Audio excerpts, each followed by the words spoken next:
के कारण बीत गलैया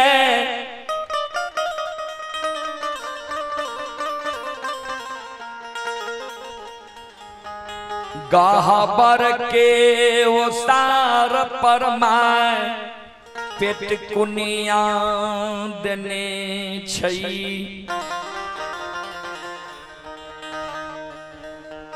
गहबर के ओसार पर माय कौन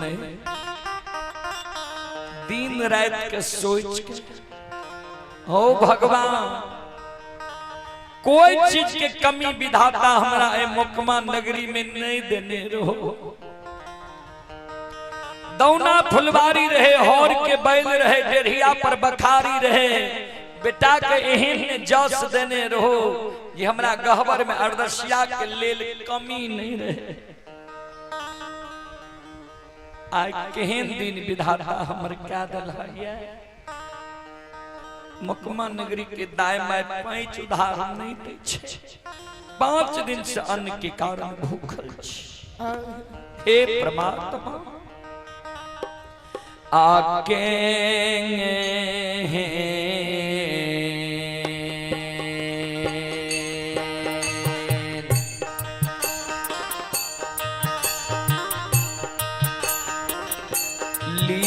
लीलाधारी हो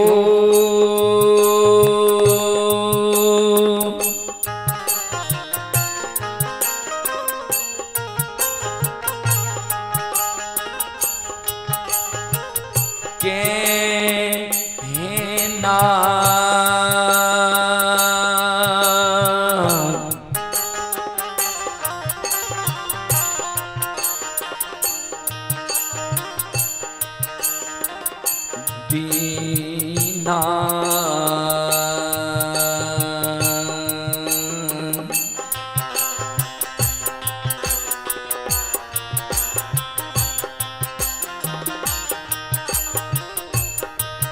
आहो कैला हो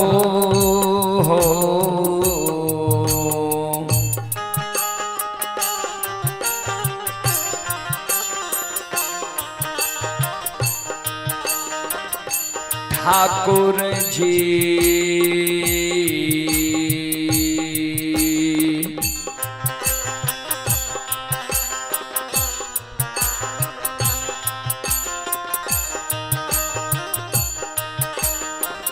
बाबा हे हो मौका माँ हो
विधाता हमर क्या दिलया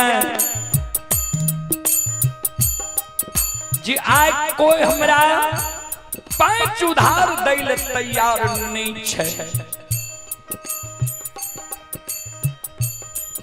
आइए पुरस्कार की ओर संत शिरोमणि श्रोता बंधु, आप हैं अटल कुमार जी, अमनी के निवासी हैं।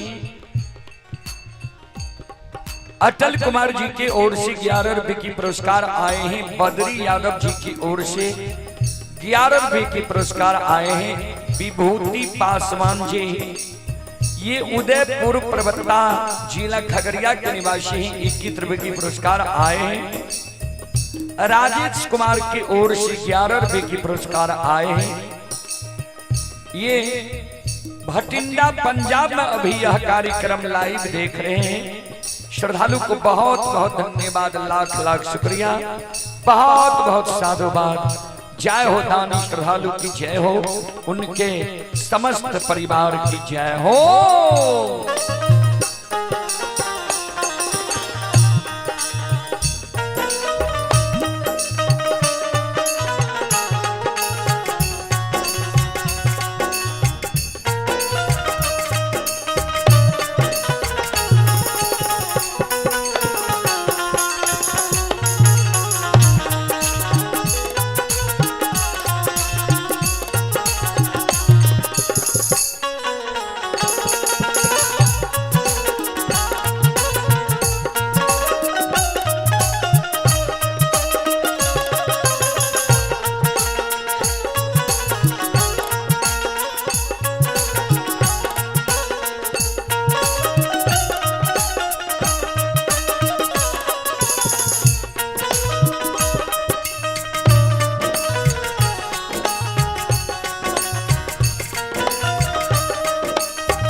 धरती पर पेटकुनिया देने काने छे ता अंदु बाबा के धीरे धीरे श्रद्धा जाय गले भक्ति पर दल फूल आवे लागले, जा लागले भगत हरि नाम में। 8 दिन पर अंदु बाबा अइले आय भगत गायब के द्वारे पर आवाज लगावे, माय गे माय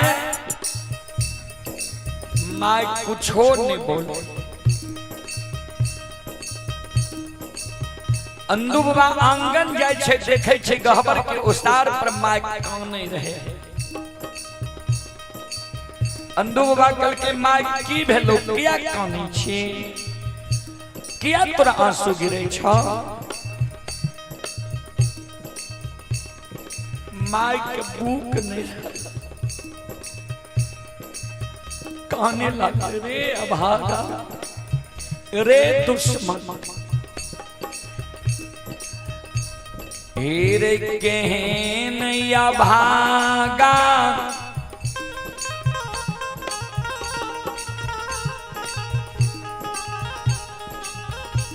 कुल कलंकी बेटा तू हमरा कोई से जन्म ले लही है।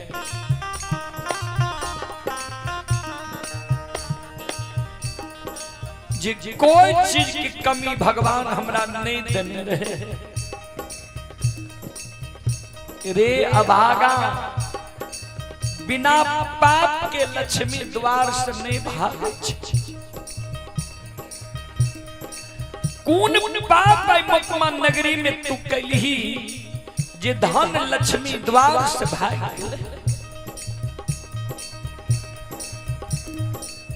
दौना फुलबारी रहे, हौर के बैल रहे, डेढ़िया पर बखारी रहे, अरदसिया के लेल कमी नहीं रहे। रे अभागा रे निर्दयी हेरे के करा बेटी पुताओ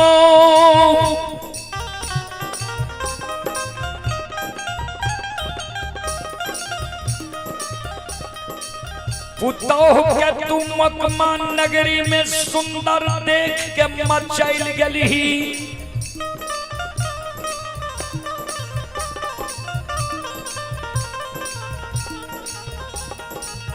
या केकरा खेत खलिहान के तू आह दिलही है केकरा चास बास के आह दिलही है जे दौना फुलबारी सूख गलो हर के बैलहर खेत बन जंगल में शैला बाग भए गलो डिढ़िया पर से बखारी पिला रे अभागा बिना पाप कइने लक्ष्मी द्वार से नहीं भागे छे कोन पाप कली ये लक्ष्मी द्वार से भाग गेलो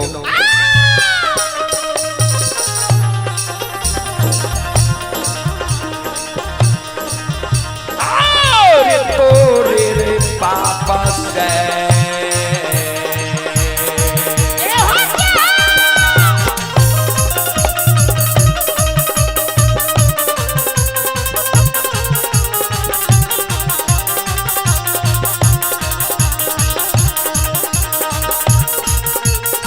रे तू तपनमा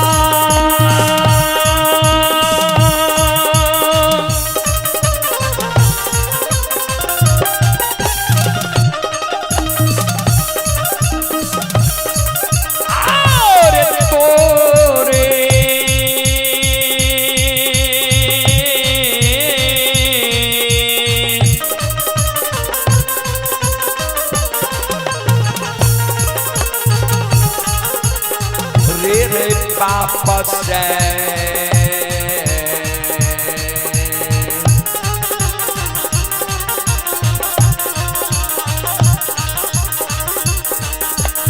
सुखल रे दिन जरुआ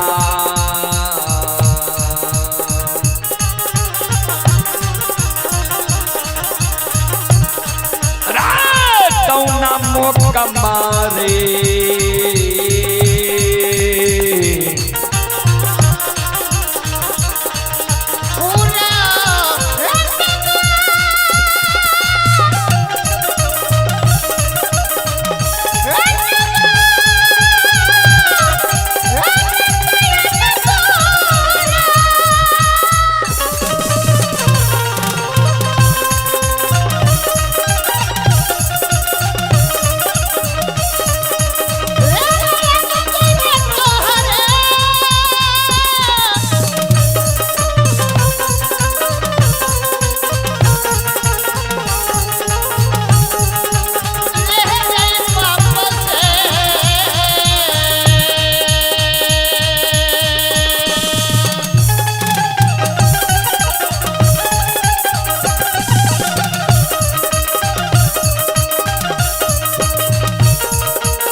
सुनो सुनो सुन भैया सुन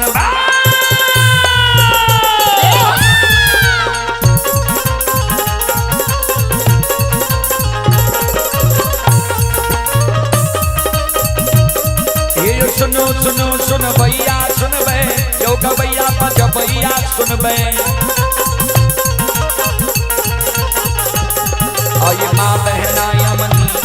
सुनबै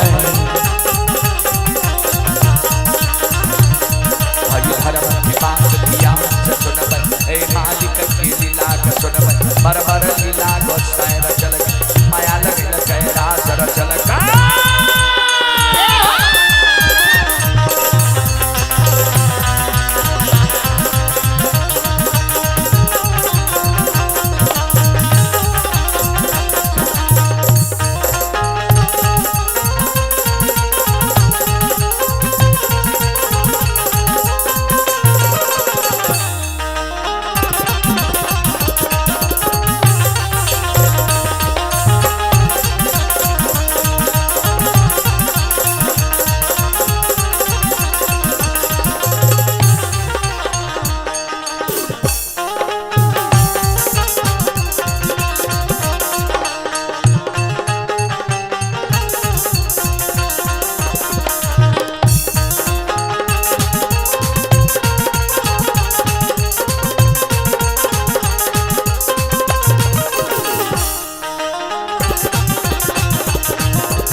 आइए पुरस्कार की ओर संत शिरोमणि श्रोता बंधु मां बहन बाबू भैया सब आप हैं रविंदर शाह नौआ बाखर हटनी जिला मधुबनी के निवासी हैं। श्रद्धालु की ओर से ऑनलाइन फोन पे के द्वारा शानदार 21 रुपए के पुरस्कार आए हैं और आप हैं छोटू कुमार यादव जी ग्राम बिजवार थाना महिषी जिला सहरसा के निवासी ही। श्रद्धालु की ओर से 31 रुपए के पुरस्कार आए हैं। आप हैं इंद्रजीत कुमार के ओर से 11 रुपए के पुरस्कार आए हैं और आप हैं Vipul vegetable fruit supplier Azadpur Mandi Delhi. Vipul vegetables and fruit supplier Azadpur Mandi Delhi की ओर से श्रद्धा के साथ बड़े उदार दिल से शानदार 51 रुपए के पुरस्कार आए हैं और आप हैं संत शिरोमणि श्रोता बंधु विकास ठेकेदार जी। ये विकास ठेकेदार जी सौर बाजार अजगेबा के निवासी हैं।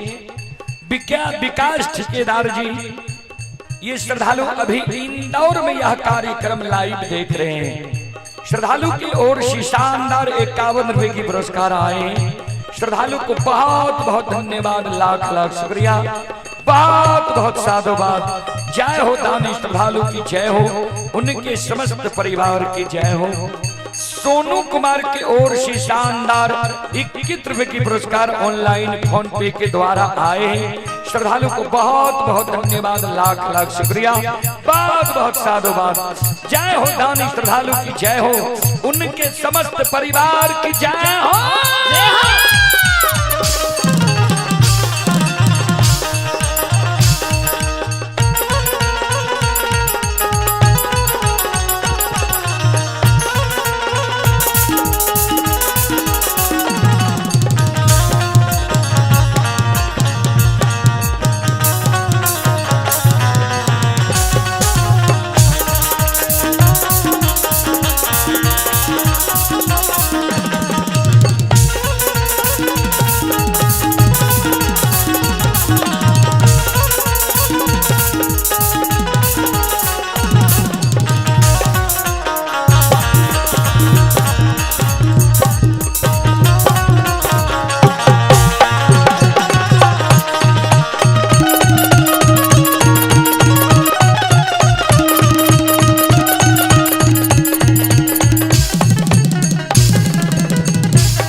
शिरोमणि श्रोता बंधु मावहन बाबू भैया सब आइए पुरस्कार की ओर।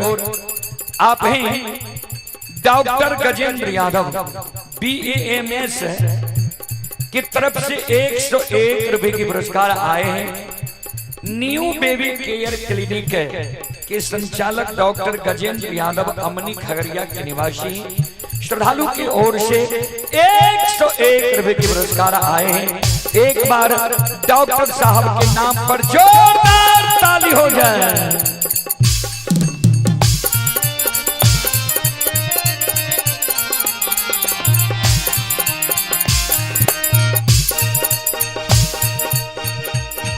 भगवान श्रद्धालु के मनोकामना को पूर्ण करे। मां सरस्वती परिवार में बाल बच्चे को सद्बुद्धि सद्ज्ञान दे। बाबा भोले भंडारी भंडार को भरे रखे। जय हो दानी श्रद्धालु की जय हो। जय हो दानी श्रद्धालु के समस्त परिवार की जय हो।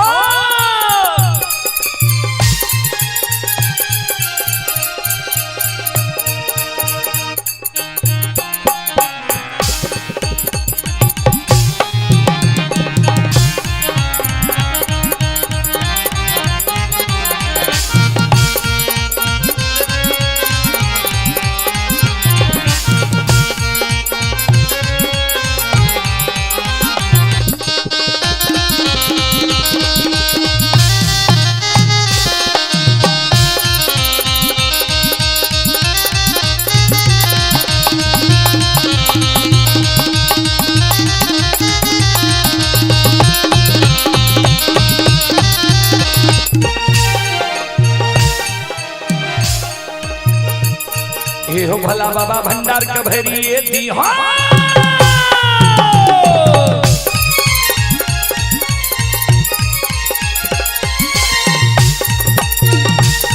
ये हो भला बाबा भंडार का भरी ये दी हो। ज्ञान के दीप सरस्वती जलई हो।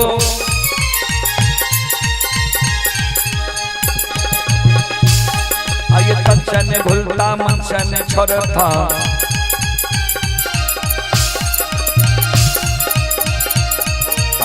में सबैया से बकरी हो। शिवक के मन की मनोरथ पूरी हो।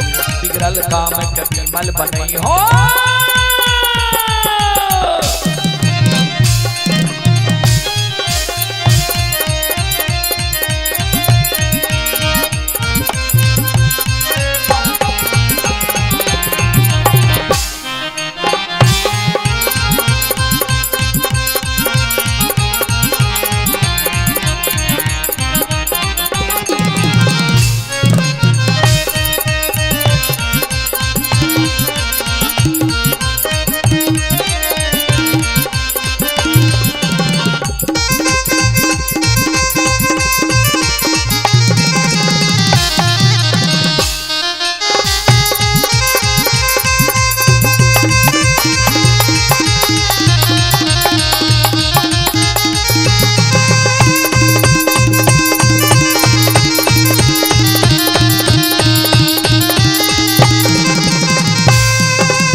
शिरोमणि श्रोता बंधु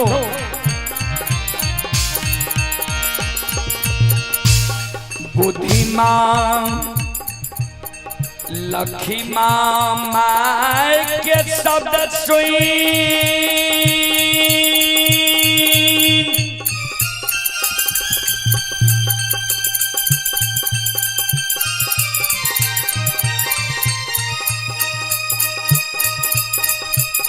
अन दो बाबा के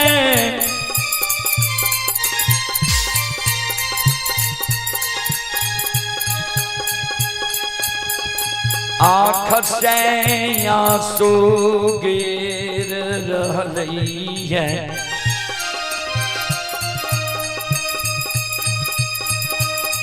आँख से आंसू अंधुआ के गिरे।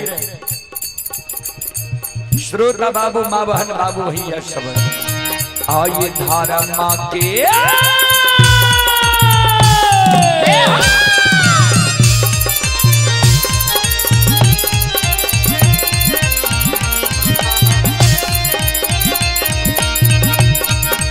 या सुन भैया धारा माँ के लीला।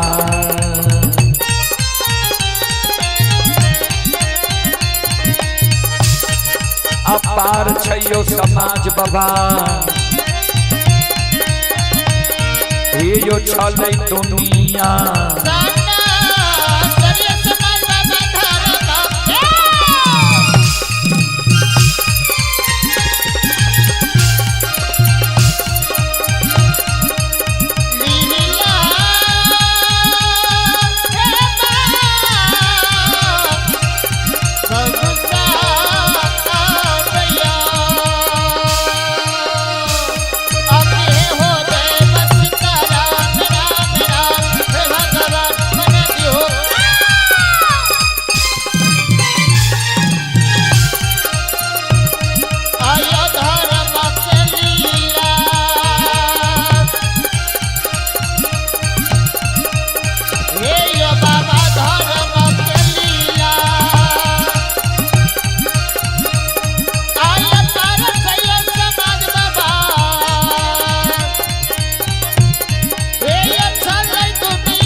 धर्म के लीला यही दुनिया में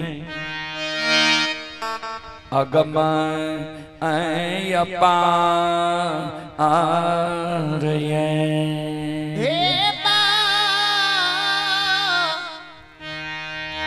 प्रभु सामयो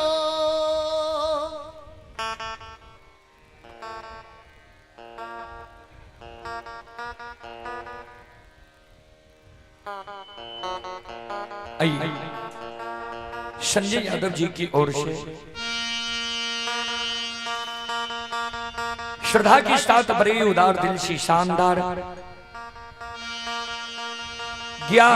51 की पुरस्कार आए हैं।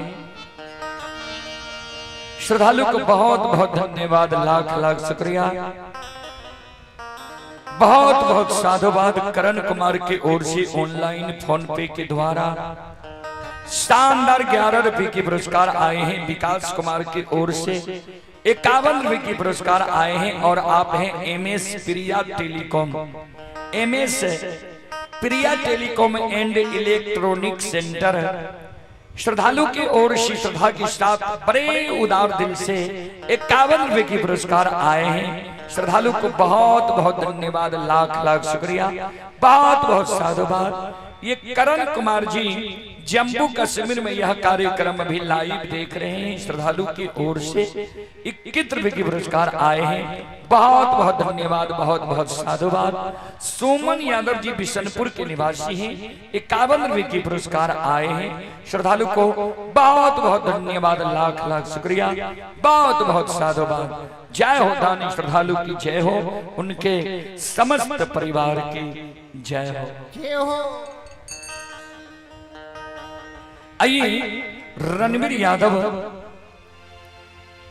स्वर्गीय शंकर यादव, 51 रुपए की पुरस्कार आए हैं।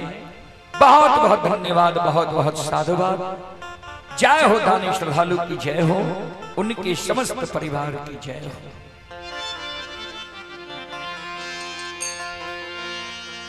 माय जयन दू बाबा के कलंक दिलकई,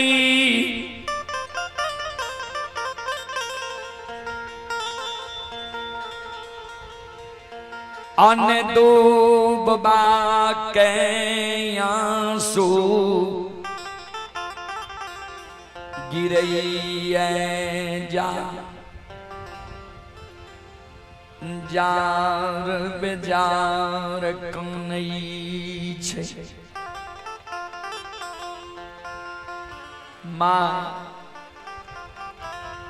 हमरा कलंक लगबै छी तो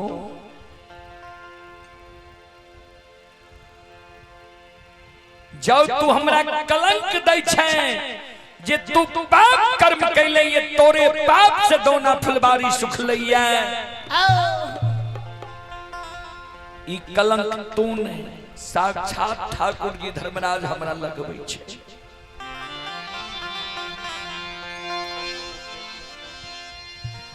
जब तू आए हमरा कलंक लगबै छै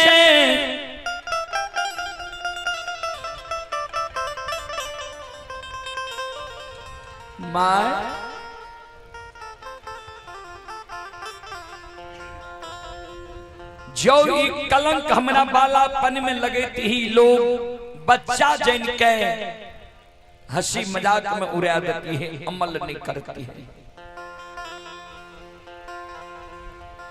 जवानी में ई कलंक जो देती ही लोग बुझती है, जवानी मोन मतंग होई छे, अमल नहीं करती है ये बात।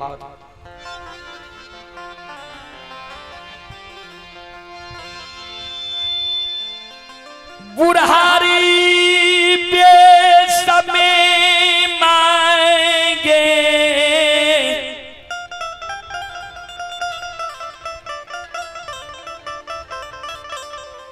हमारा तो कलंक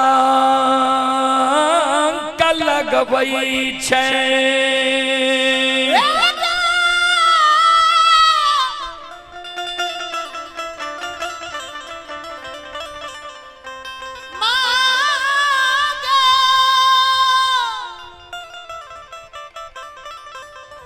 हे गई बुढ़ारी बेस में तू हमरा कलंक लगबई छे।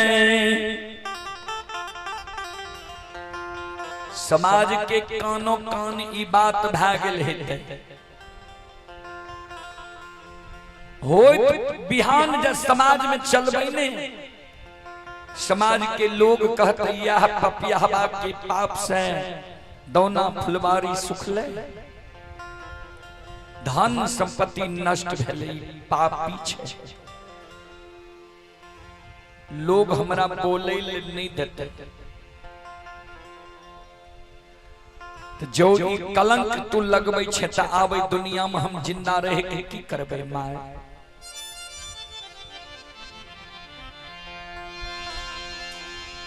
गाहबार घर के बार हम लगा लई छियौ,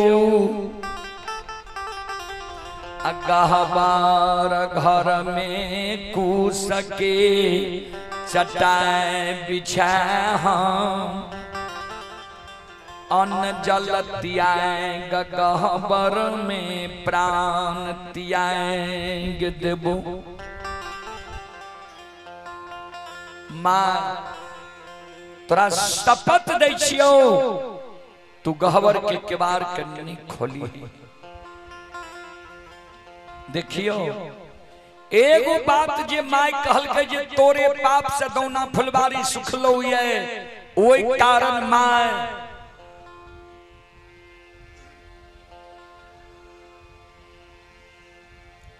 ओई कारण माय के शब्द सुन के अंधु बाबा माय के शपथ जे छे जे गहबर के केवाड़ नहीं खोली। अन्न जल हम त्याग देबो, गहबर घर में हुआ ठाकुर जी के चरण में हम प्राण के छोड़ देबो।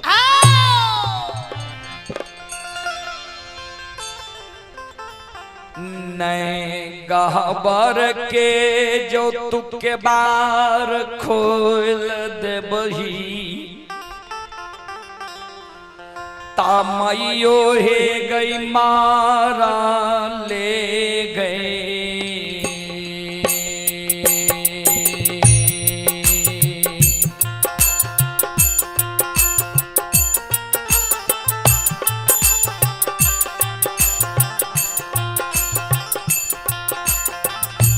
ये मेरी मैयो के मारा ले गए।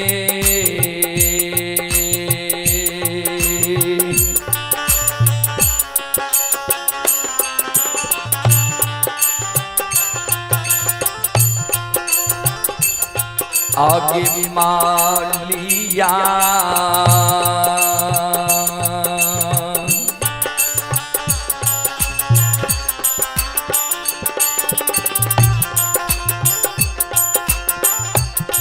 ये गए बेटा के गए,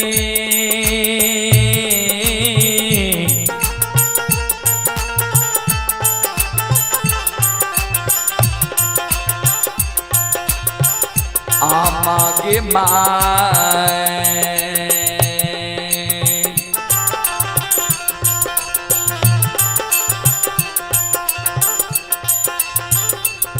हे गई मुँह देख में मोकमा पूरा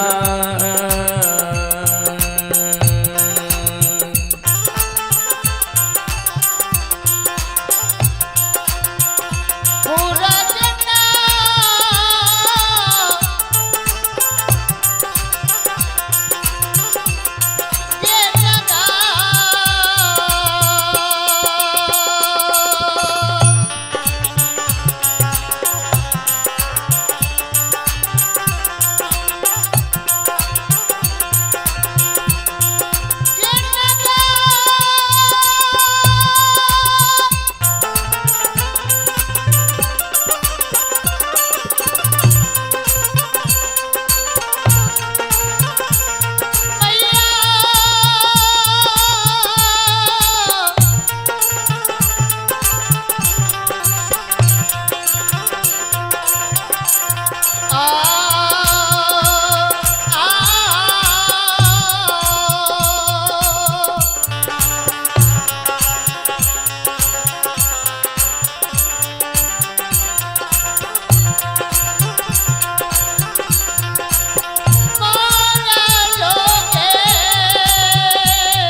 के बार खोल दे भी मार ले मलिया बेटा के तू मुंह देख में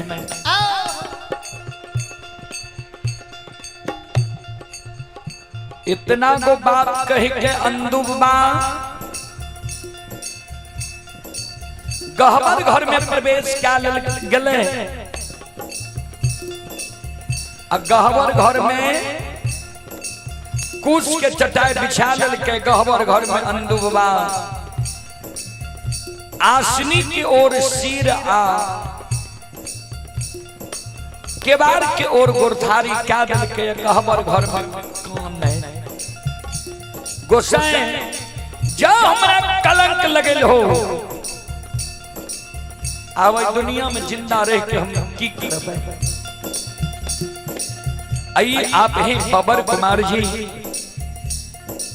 बबर कुमार जी अमनी के निवासी हैं श्रद्धालु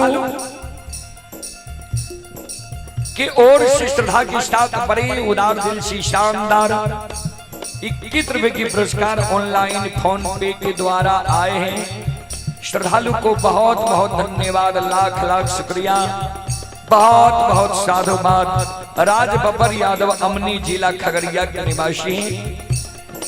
श्रद्धालु की ओर से 21 रुपए की पुरस्कार आए हैं। श्रद्धालु को बहुत बहुत धन्यवाद, लाख लाख शुक्रिया, बहुत बहुत साधुवाद। और आप ही संत शिरोमणि श्रोताबंधु राम उद्गार बाबा के बाल मंडली अमनी थाना मानसी जिला खगड़िया के गणेश कुमार जी गणेश बाबू की ओर से 101 रुपए के पुरस्कार आए हैं। श्रद्धालु को बहुत बहुत धन्यवाद, लाख लाख शुक्रिया, बहुत बहुत साधुवाद। जय हो दानी श्रद्धालु की जय हो, उनके समस्त परिवार की जय हो।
अंदुबा गहबर में कन रहले भगवान के पुकार क्या रहले अंदुबा के मां गहबर के ओसार पर पेटकुनिया दादल के कौने हाथ उठा के ओ गोसाई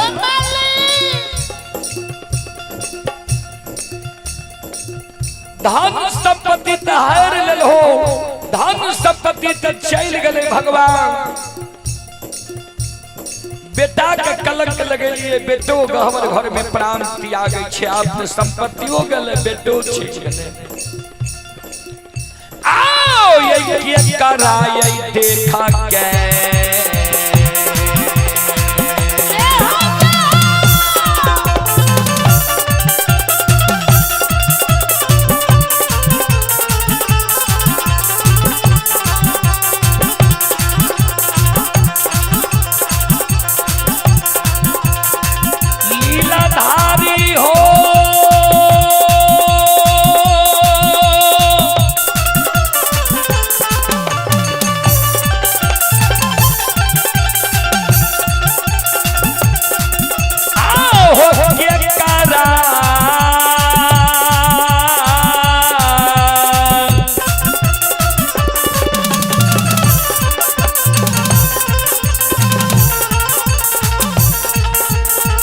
राहो देखा के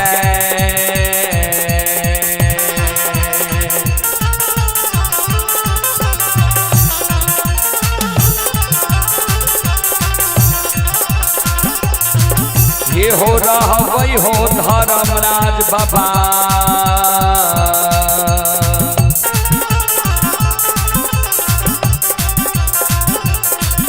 आओ बाबा मोकमा हो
केकरा देख के भगवान मुकमा नगरी में रहब।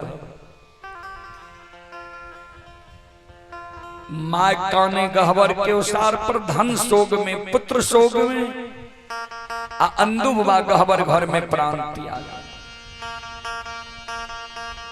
माय के उल्हन प्राण से गरीबी के कारण जे काने रहे भगवान पर सुरता लगेने रहे। अंधु बाबा और अंधु बाबा के माय के कान भगवान के कान में चले गए। भगवान पुकार के सुन गए। बजरंग बली के धर्मराज बाबा कल के बजरंग बली चलू आए मृत लोक। कल के सरकार के निका द्वार जेबे। कल के एक भक्त हमर गरीबी के कारण माय बेटा दोनों कहीं रहले, ये दोनों प्राण त्याग रहले। अंधु भक्त माय कलंक दल के अंधु गहवर में प्राण त्यागे छे। आ अंधु के माय धन सोग और पुत्र सोग में प्राण त्याग रहले। बजरंग बली कल के सरकार कौन रूप में जेबे। धर्मराज बाबा कल के जेहन समय रहे छे वहन रूप धारण का के हम भक्त के द्वार जाय छी। कल के केहन समय छे सरकार। कल के 5 दिन से अंधु के माय अन्न के कारण भूखल छे। कोई समाज में पैंच उधार आव नहीं दै छे। 7 दिन के भूखल संत के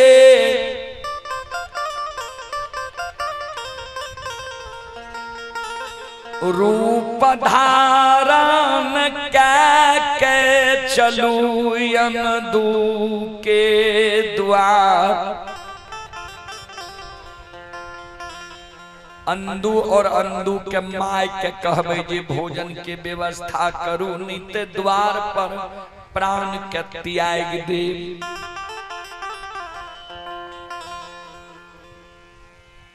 जे देखिए अंधु और अंधु के माय भोजन के व्यवस्था करे छे कि नहीं। देखियो भगवान के लीला। अपना माय 5 दिन के भूखल माय बेटा के कलंक दल के बेटा गहवर में प्राण त्यागे छे। अब भगवान 7 दिन के भूखल संत के रूप धारण करके अंधु बाबा के द्वारे रहले। बाबूजी ठाकुर जी के महिमा अगम अपार छे। ही सुनो सुनो सुन भैया सुन भई।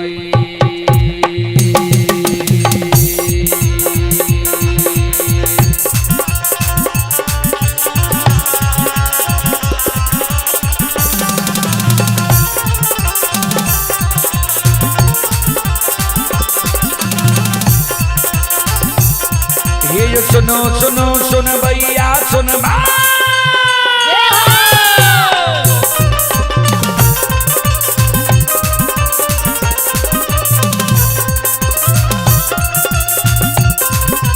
सुनो सुनो सुन भैया सुन बे योग भैया बज भैया सुन बे।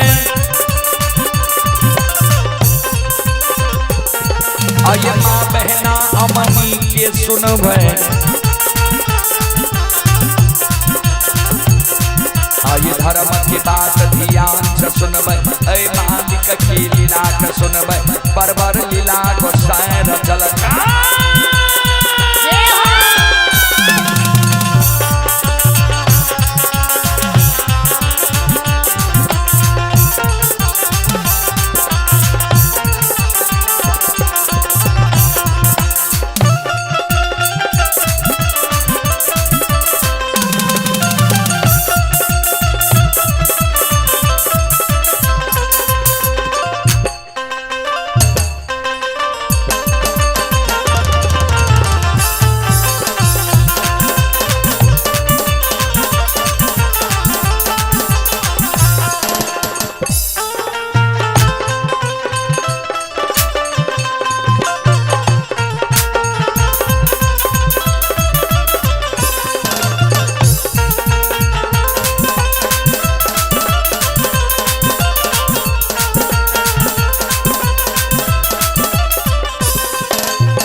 आप ही दिलखुश कुमार की ओर से 11 रुपये के पुरस्कार आए हैं।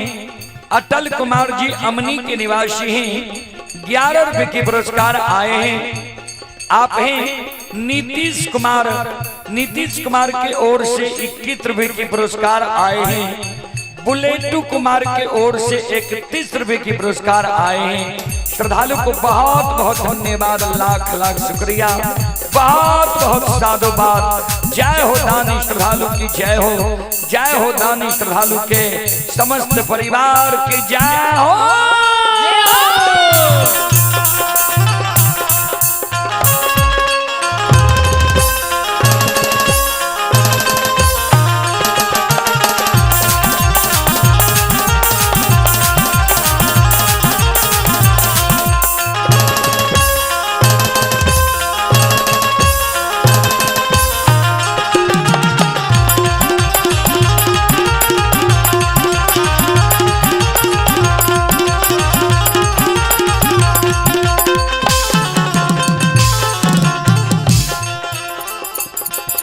ई देवता सतरंगिया छियै,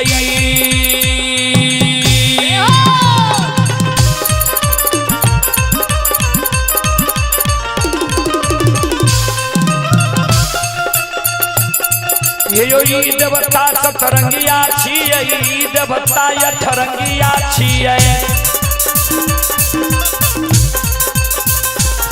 ई देवता नौरंगिया छियै। यो इनकर नाम अनेक लगैया, कोई एकरा निरमहिया कहे छै, कोई एकरा छलगरिया कहे छै, कोई एकरा बाबू कैलाश कहैया, कोई एकरा निरंजन कहैया, कोई एकरा निराकार कहैया, कोई एकरा यमराज कहैया, कोई एकरा धर्मराज कहैया।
धर्मराज बाबा अपन रूप के छोड़ के 12 चंदन 13 ताक जनो 8 अंग शरीर में भभूत निर्माण क्या लेके, झुनकी लागल खरा, झुनकी लागल छरी, सगुन के पोथी बगल में ला ले। आये मौका माये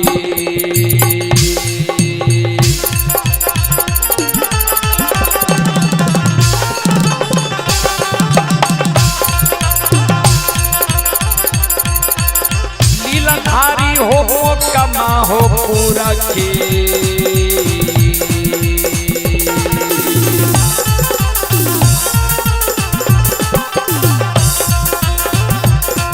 ये हो बात धैल के धर्मराज बाबा, ये हो पहुँचे छे अंदू बाबा के।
धर्मराज बाबा मुकमापुर के बाट ढल के आकाश मार्ग से मुकमापुर के सीमा पर पहुंचले। अब पैदले अंधु बाबा के द्वार जा रहे ये अंधु बाबा के द्वार पहुंचले।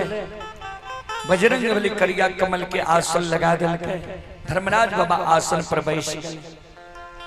धर्मराज बाबा बजरंग बली के कहे कि करो द्वार पर एलिए त आवाज लगेबे तब न जानते है जे हमरा द्वार पर क्यों एलिए।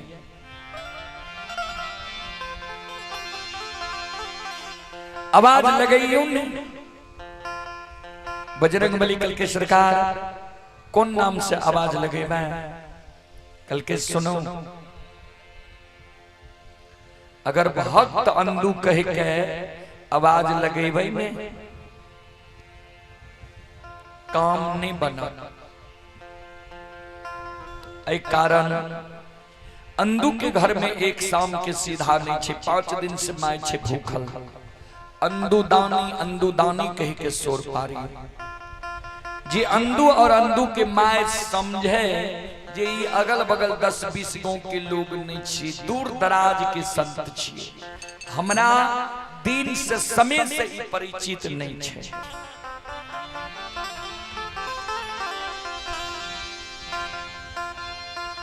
बजरंग बली आवाज लगाबई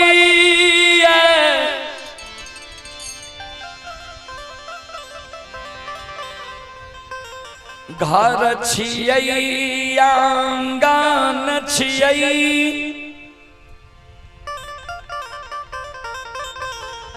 अनदुदानी बाबू यो।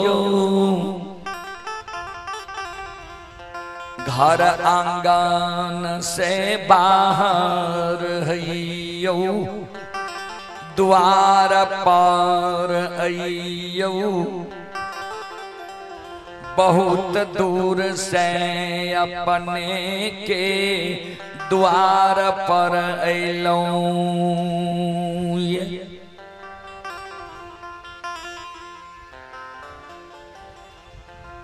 श्रोता बाबा धर्मराज बाबा बजरंग बली जी द्वार पर से आवाज लगे कहने। अंधु बात रहे घर में माय के कान में आवाज छे।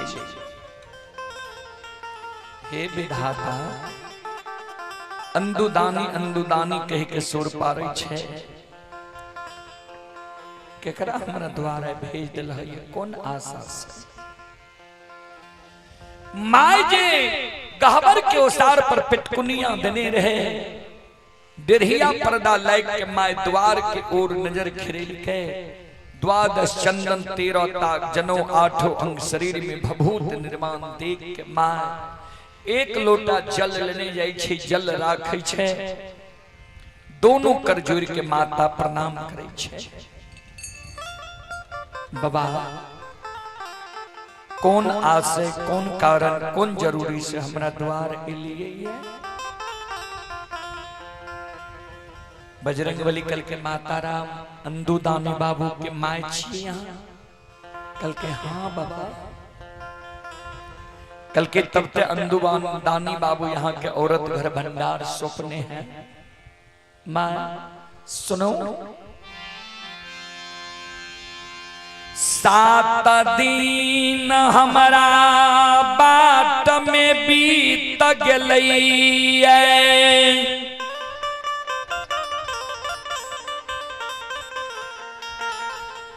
अष्टमी उपासल अपने के द्वार अइलौं ये।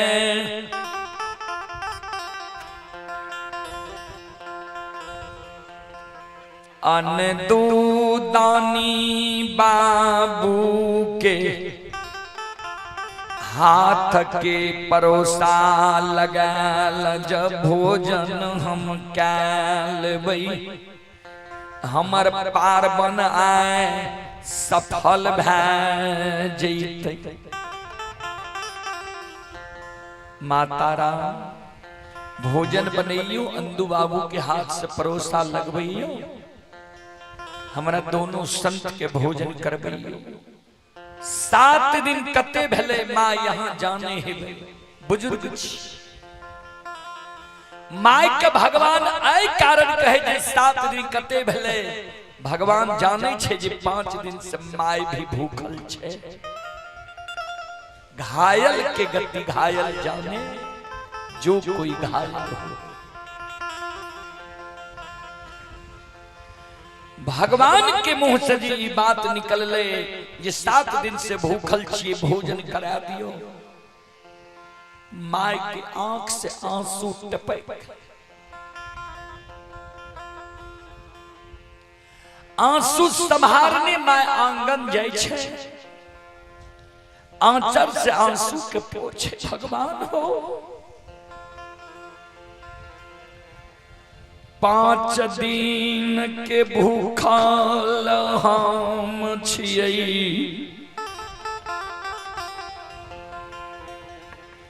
7 दिन के भूखल अतिथि में जवान के भगवान।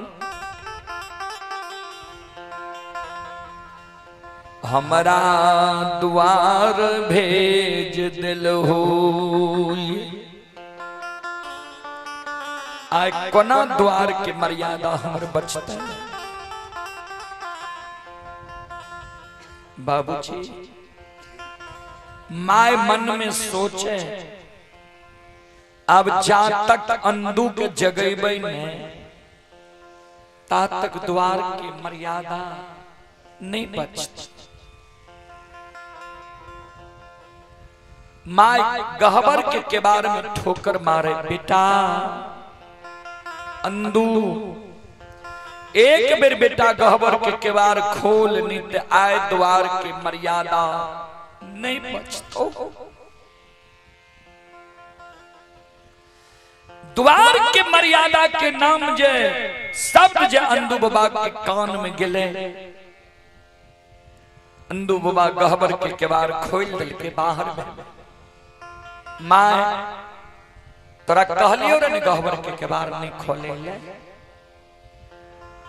तब गहबर में केबार में ठोकर किया मार ली। आ ई बात किया कहली जे द्वार की मर्यादा नहीं बचतो, की भेले तब तो।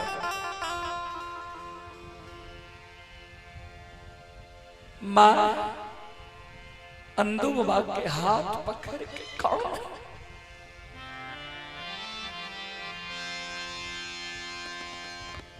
आइए सुनील बाबू की पूजनीय माता जी की ओर से 51 रुपए की आशीर्वाद हमारे मंडली के लिए आए हैं, और मनखुश बाबू की पूजनीय माता जी की ओर से भी 51 रुपए की पुरस्कार हमारे लिए आए हैं। माता जी के चरण कमलों में कोटि कोटि नमन करता हूँ, आशीर्वाद चाहता हूँ, भगवान से कामना करता हूँ, भगवान माता जी को भवसागर की नैया से पार लगा दे।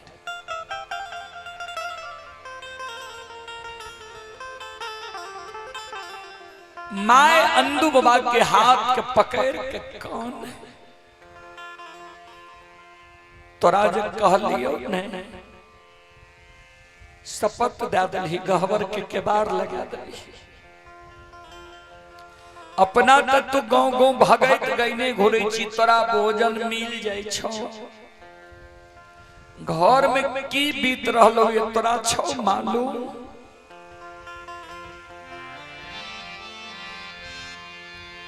हेरे 5 दिन से अभागीन मार, अन्न के कारण मोकमा नगरी में भूखल छो। अन्न के कारण माय के प्राण व्याकुल भैरलू।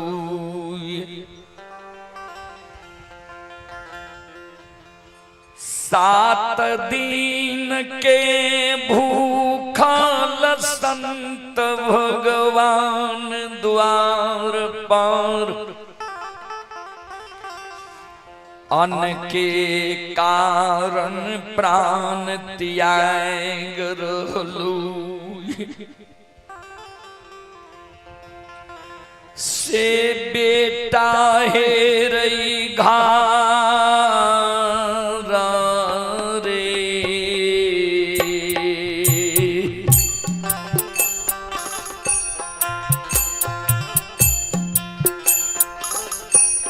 नहीं छो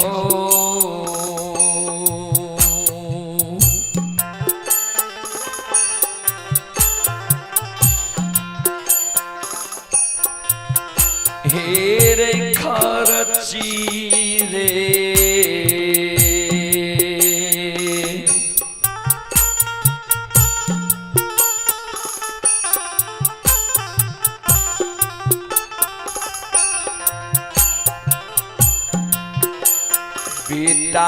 बेटायान दो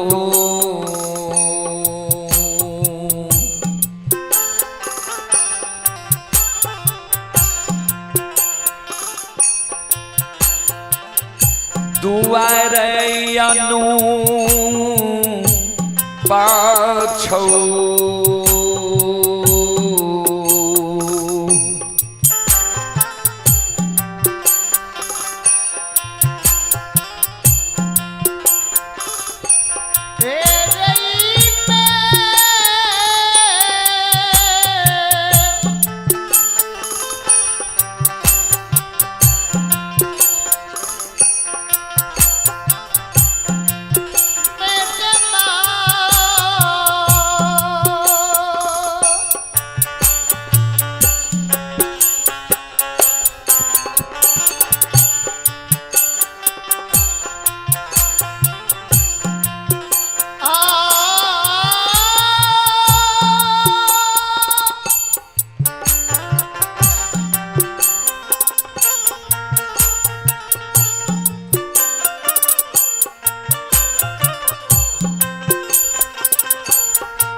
भगवान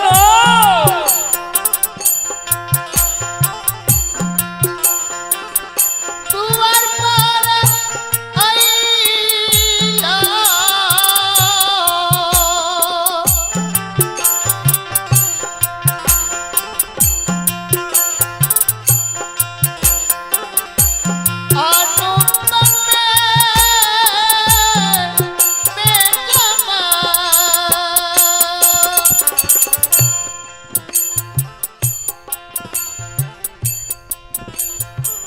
घर में एक शाम के राशन नहीं छो, 5 दिन से हम भूखल छी।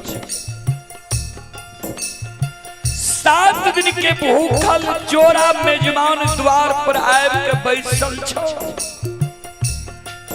प्राण के त्याग रहल।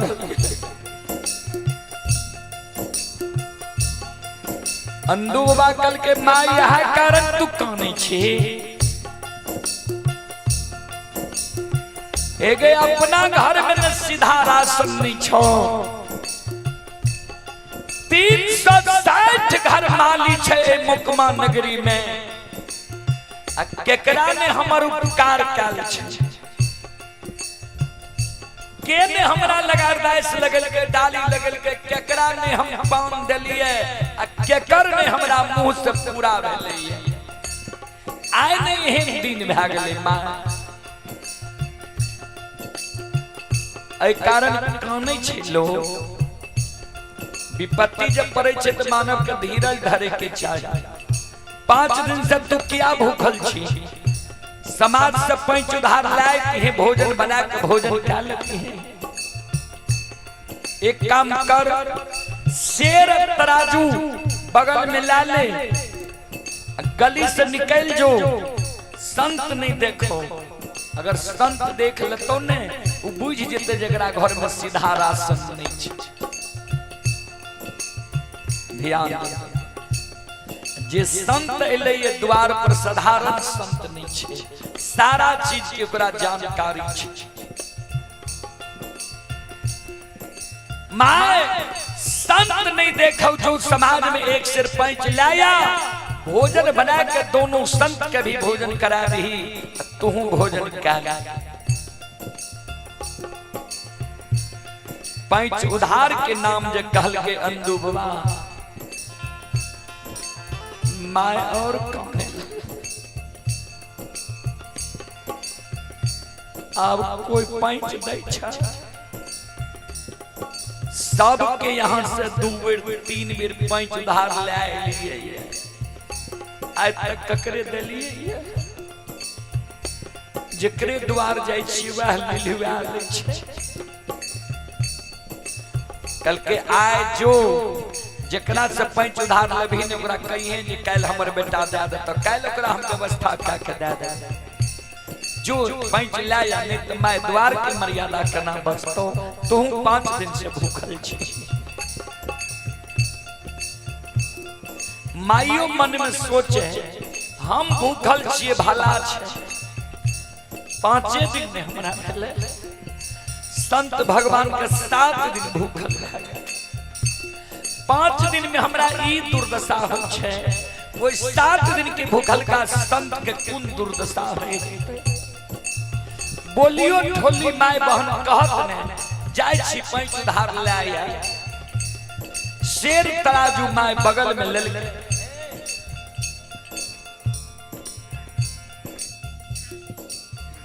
शेर तराजू माय बगल में ललके, समाज के द्वार माय छै।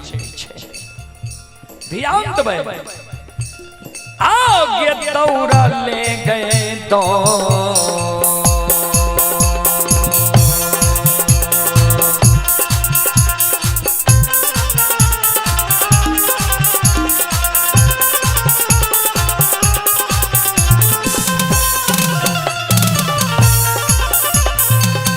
ये माय लक्ष्मी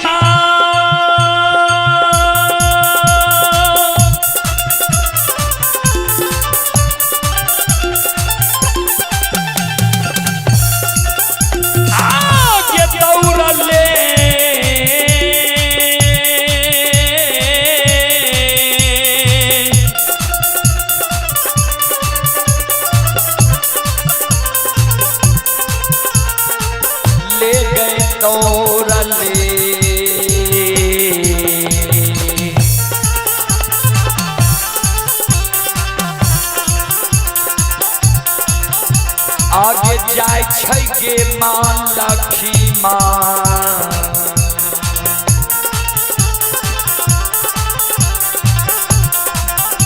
आगे जाय छै समाज के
माय समाज में जाय छे,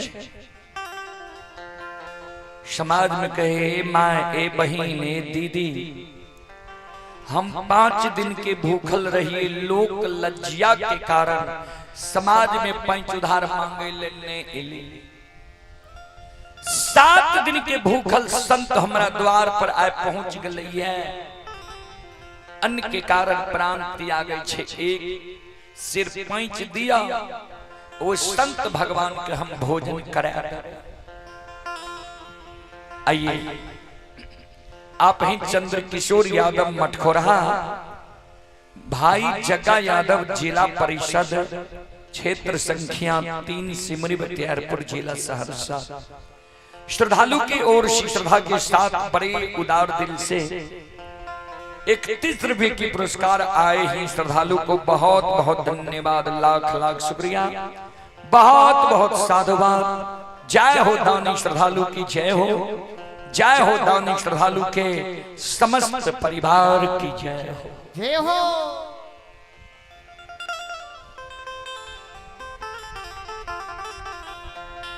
जे करे दुआर माय जाय छई, वह माय के लिलुआ लई छई गे मलिनिया।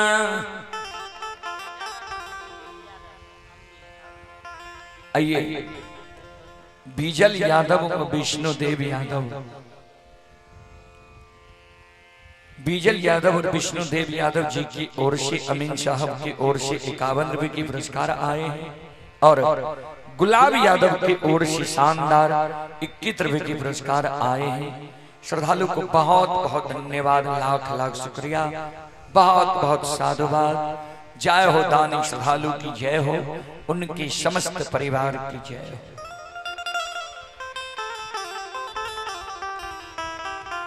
जेकरे द्वारा अंदू बाबा के माय जाए, वह अंदू बाबा के माय के फटकार दे। हमरे घर आंगन द्वार तोरा देखल छा, 5 उधार लागल लौटा के दल या आय तक फिर चल हमरे द्वार। एगो के कमासूत बेटा रहे छे, क्रेडिट अच्छा रहे छे, 5 उधार दे में मन लागे छे। एकेगो बेटा छ, बेटा भगत हरि नाम गावे छ, अपना दही चूड़ा पावे छ, घर के कोनो ठेकान नहीं छ। तोहर बेटा जे हर जोती हम तोरा बेटा से एक दिन हर जोता लेती ह, कोदार पारती ह, कोदार परवा लेती ह, या देश विदेश परदेश कोई न मजदूरी करे ले जेती ह, तो वो में आशा रहती है जे गेले कमावे ले, कमा के दे देते।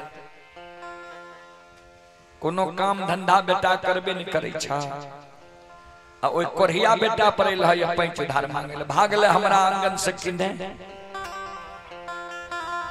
जेकरे दुआर माय जाय छई, वह माय के फटकार के भगा दे। माय कानल आवे रहे, एने ओने से मर्रैन माय आवे रहे। मर्रैन माय कल के हे अंदू के माय की भेल, किया कानल जाय छियै। अंदू बाबा के माय कल के जे मर्रैन माय 5 दिन से हम भूखल रहिए, समाज में नहीं एलिए 5 उधार मांगे ले, किया ताब नहीं कोई दै छै 5 उधार। मन में सोचलिए मर जेबे भला छे, लेकिन 5 उधार मांगे ले नहीं जेबे। आय हमारा द्वार पर 2 गो संत भगवान एलिए, और दोनों संत भगवान 7 दिन के भूखल छे, प्राण त्यागे ले तैयार छे। समाज में 5 उधार मांगे लिए कोई समाज की माय बहन नहीं दल। मर्रैन माय कल के केना देती यहाँ के 5 उधार, क्रेडिट यहाँ के अच्छा है, साख अच्छा है।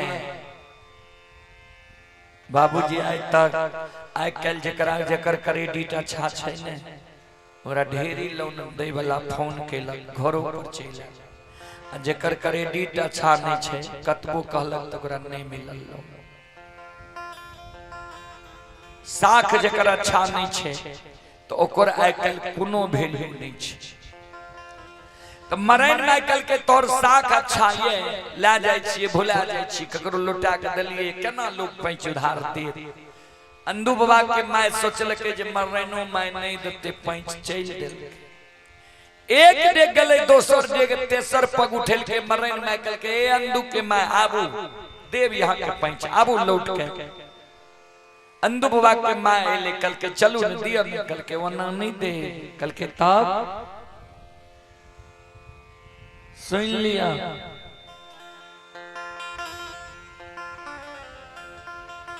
वना नहीं दे कल के ताप कहल के जय झायल मंजीरा करताल से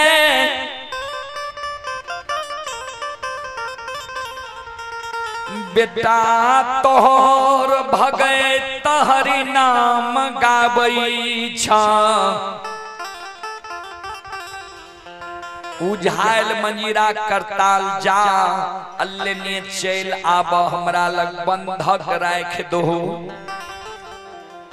एक पंथ दुई काज झायल मंजीरा करताल जे हमरा लग तू बंधक राख देबो तोरा बेटा के भगत हरि नाम छूट जेता काम धंधा में मन लागे लागत। आ ओइ झायल मंजीरा करताल के बदला में तोरा एक सिर पैंच देबो संत भगवान के भोजन करा दिहो। आ जय दिन हमरा ई पैंच घुरा देबो ओइ दिन तोरा झायल मंजीरा करताल हम लौटा देबो। ए अंदू के मां जा तू झायल मंजीरा करताल लाइव के हमरा लग बंधक राख देबो बंधक लगा देबो तब हमें तोरा है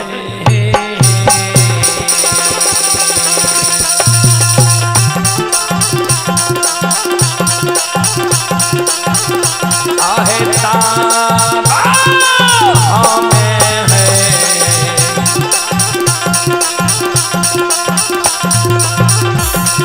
आते बयाना दुखिया माँ है आते बतौरा बच्चा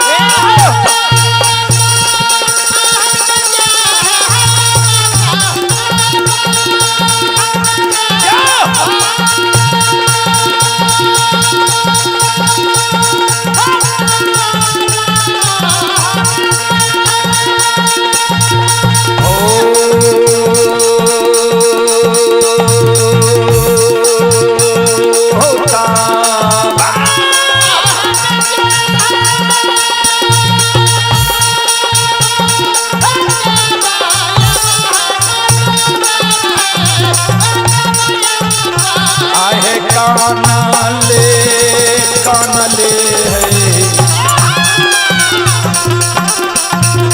आमा मैया है मदोदर है आया भाई मैया गिरी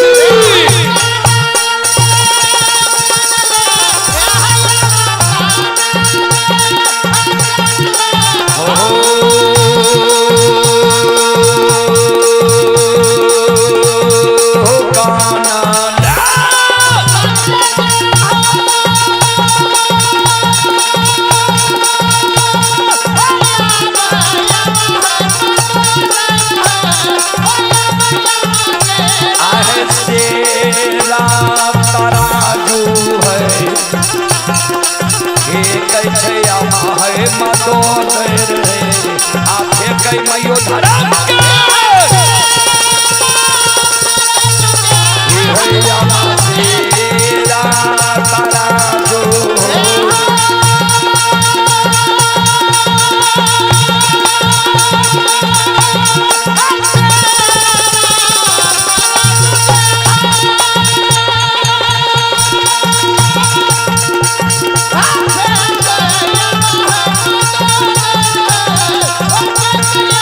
Oh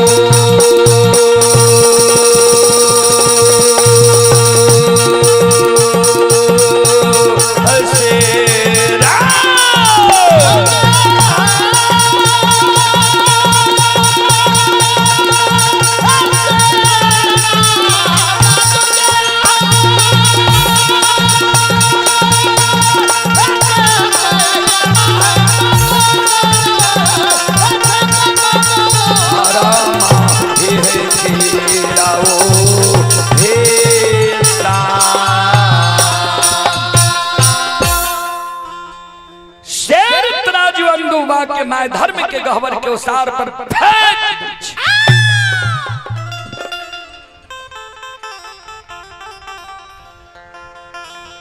अंधु बाबा कल के माय की भेलो, पैच उधार मांगे ले गेली आ कान लेली, तोरा आंख से आंसू गिरे छौ, की भेलो, किया काने छी?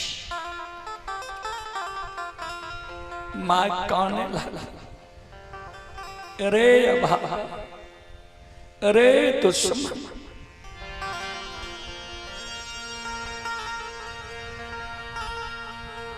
आगिया हमें जे हेरे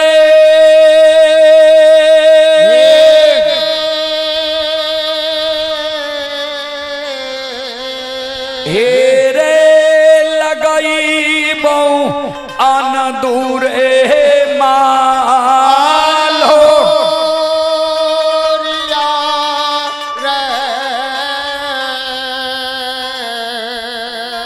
हेरे लगैबो तोरा झाला हेरे कारा हे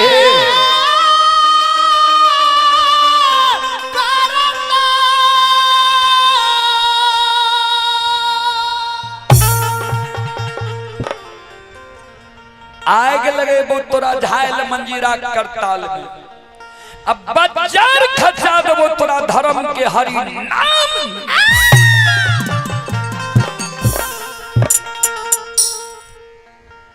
कल के माए ना क्या बोले छी, की भेलो,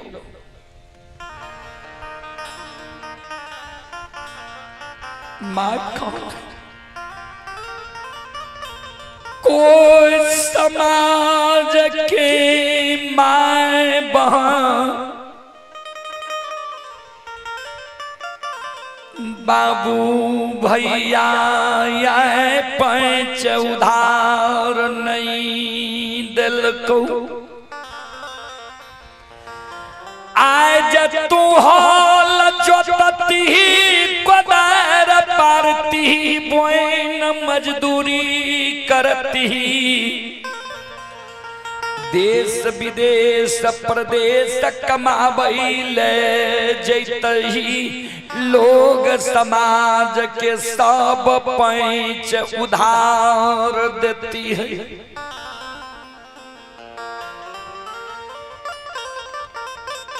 तोहर नाकामी के कारण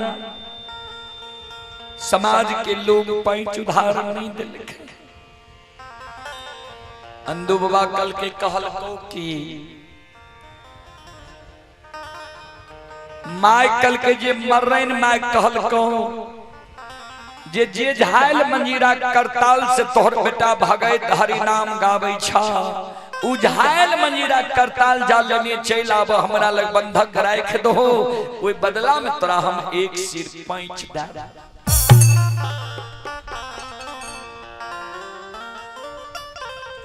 अंधु बाबा ई बात सुन ले, सिर पर हाथ लाके गहवर के उसार पर झमा के बैस के काने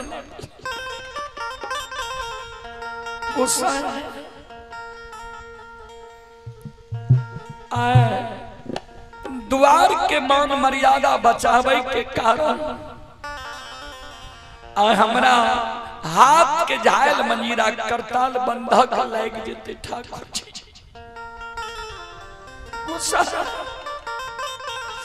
आया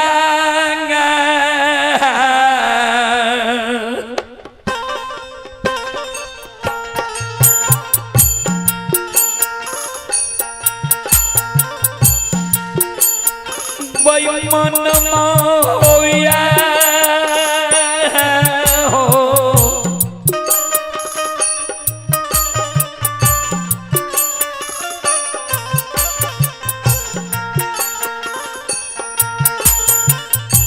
माना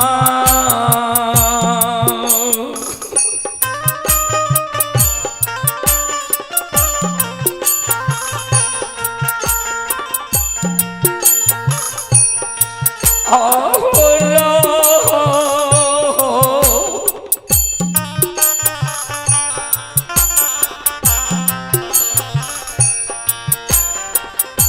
ठाकुर जी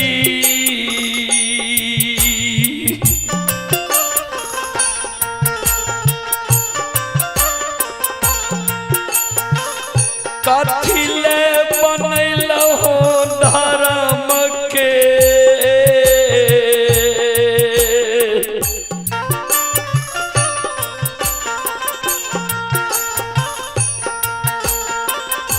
हे हो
ठाकुर जी यहाँ मन रहा कथिल हमरा धर्म के भाग जियार बनिल हो आज जायल मंजिरा करताल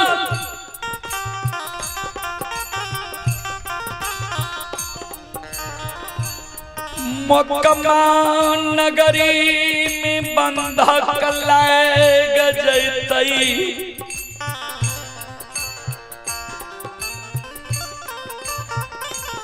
तोरा नाम में कलंक लाग जैता जे अनदू धर्म के पजियार भगतार रही भोजन करे के कारण झायल मंजीरा करताल के बंधक राखे पैर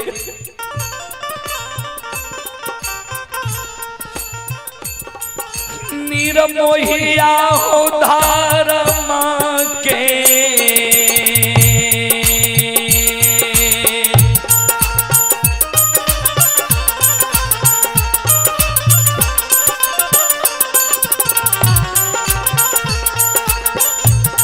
आहो नाम में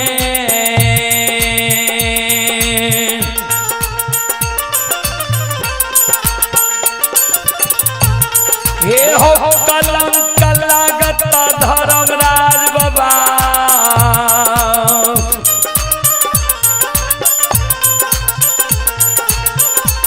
हे हो बाबा मोकमा हो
धर्म में कलंक लाई जेता गोसाई अंधु बाबा जे कान नहीं रहे माय जे अंधु बाबा के कलंक दे रहे भगवान माया के विस्तार कर देलके।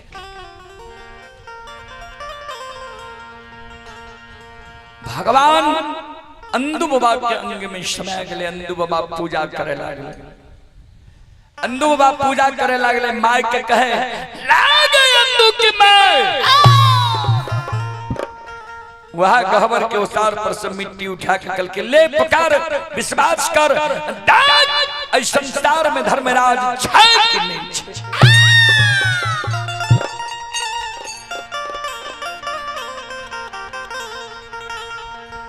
माय कहे बहुत पूजा तोहर हम देख लियो अब पूजा करते करते धान के ओर लग फिर पूजा करे लगली तो अंधु बाबा के पूजा क्या रहे कहे पकड़ विश्वास कर देख संसार में धर्मराज छै कि नहीं छै। माय मन में सोचे एक बार पान ला के भी देविए विश्वास का के भी देखिए कल के ले पकड़ घर में जते कोठी छो सब में ऊपर नीचा ढक्कन लगा देख दुनिया में कालिदास छै कि नहीं छै।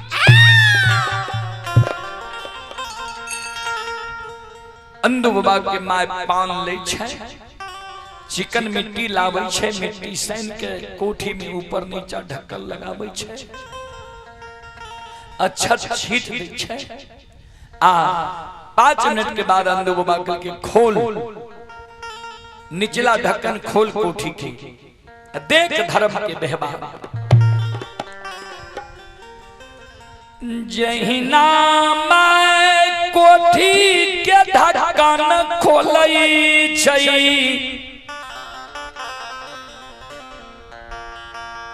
निचला मुना खोलई छै भगवान ठाकुर जी माया के विस्तार कै देलकै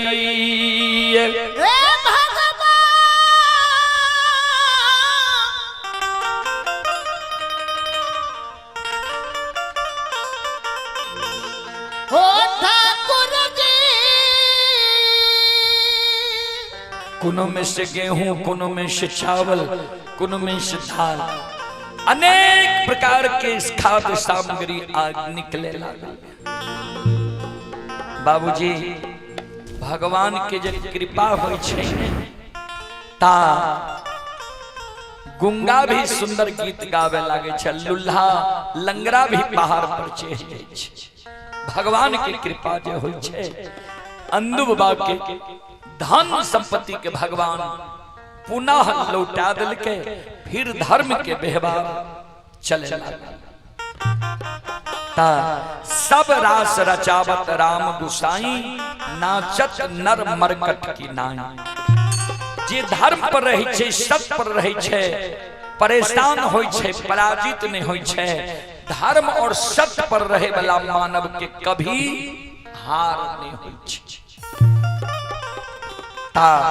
केहनो भी परिस्थिति चलावे धर्म सत्य के नहीं छोड़ो धर्म सत्य के जखने छोड़ दे तो हार भे जाए।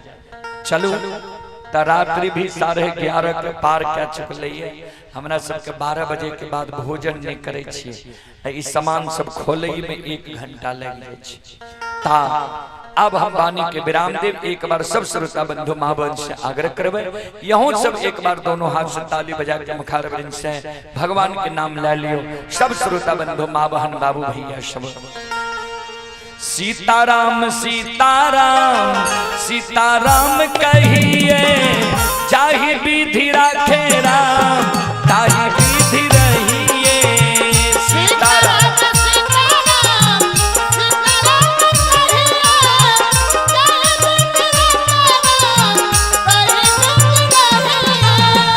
दोनों हाथ उठा के सब श्रोता बंधु मां बहन से आग्रह करबे हाथ ऊपर करियो ताली बजाइयो सब मिल के गइयो लाज नहीं करियो भगवान के नाम में लाज करबे तब भै गेलै लाज करियो चोरी में बेईमानी में ऐ में लाज करियो भगवान के नाम ले में लाज नहीं करियो कारण पूरा विश्व के लोग देख रहे जहिना टीवी में यहाँ सब देखे एतटा नहीं अमनीय टावर नहीं चले छे, देश विदेश प्रदेश हर जगह लोग देख रहे हैं रुदल बनियार यूट्यूब चैनल और फेसबुक पेज पर।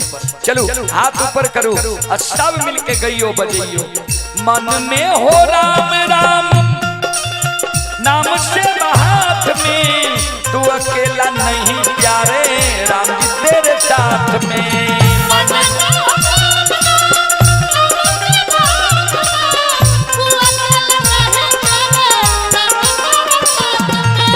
मन में हो राम राम नाम से हाथ में, तू अकेला नहीं प्यारे राम जी तेरे साथ में।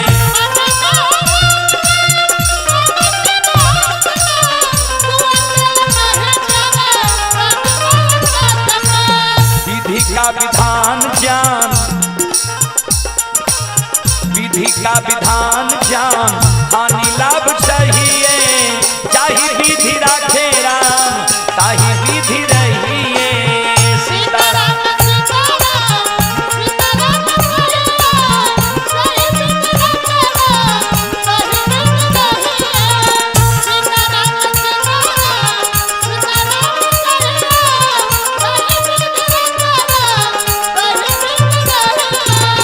किया अभिमान तो फिर मान नहीं पाएगा, होगा प्यारे वही जो श्री राम जी को भाएगा।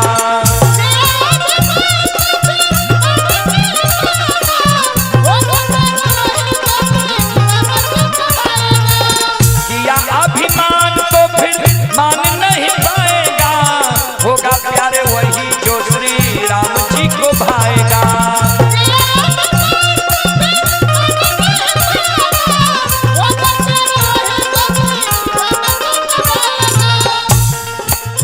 फल आशा त्याग सुबह, फल आशा त्याग सुबह, कर्म किया कीजिए, चाहे विधि राखे राम ताही विधि रहिए। सीताराम दोनों हाथ ऊपर करके सब श्रोता मालहन जाग रहे। जय हो सीताराम सीताराम सीताराम कहिए,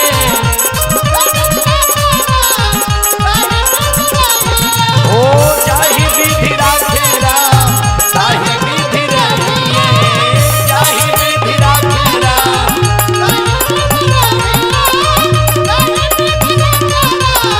ताही विधि रहिए, चाहे विधि राखे राम ताही विधि रहिए, चाहे विधि राखे राम ताही विधि रहिए। बाल बाल सात चतुर्बार की। चलो अब अपने सब श्रोता बंधु माँ बहन से क्षमा चाहे माफ करियो। फिर दिन में अपने सबके बीच हमारा सबके कार्यक्रम 10 बजे से 2 बजे तक कार्यक्रम है। ता अहिना अपने सब एकजुट भाग के आप भक्ति प्रसारण सुन के पुण्य के भागी बनब। अपने सब सुन लो माँ भगवती धर्मगाथा भगत मंडली गायक रुदल बजियार ग्राम पंचायत बेलवारा प्रखंड सिमरी बख्तियारपुर जिला सहरसा जिन नन्हा मुन्हा बाल कलाकार के द्वारा अपने सब Rudal Baniyar YouTube channel Facebook page के जरिए भक्ति प्रसारण सुने और देखे हेबे। ता हम अपने सब श्रोता बंधु माँ बहन से क्षमा चाह माफ करियो। जय बाबा धर्मराज, जय बाबा बजरंगबली, जय हिंद, जय भारत, जय संत, जय समाज।